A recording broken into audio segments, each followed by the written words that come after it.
اللہ صلی اللہ علیہ وسلم نے چند لوگوں کو کچھ عطیہ دیا اور ساتھ وہاں موجود تھے۔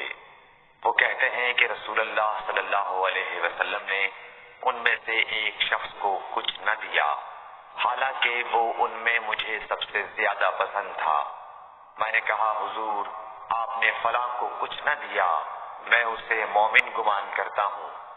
آپ نے فرمایا مومن یا مسلمان؟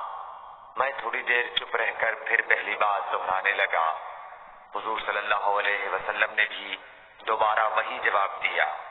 پھر آپ نے فرمایا کہ اے سعد، باوجود یہ کہ ایک شخص مجھے زیادہ عزیز ہے، پھر بھی میں اسے نظر انداز کر کے کسی اور دوسرے کو اس خوف کی وجہ سے یہ مال دیتا ہوں کہ وہ اپنی کمزوری کی وجہ سے اسلام سے پھر جائے اور اللہ اسے آگ میں اوندھا ڈال دے۔ صحیح بخاری حدیث نمبر 27۔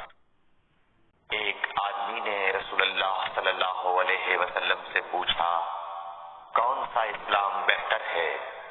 آپ صلی اللہ علیہ وسلم نے فرمایا کہ تو کھانا کھلائے اور ہر شخص کو سلام کرے، خواہ اس کو تو جانتا ہو یا نہ جانتا ہو۔ صحیح بخاری حدیث نمبر 28۔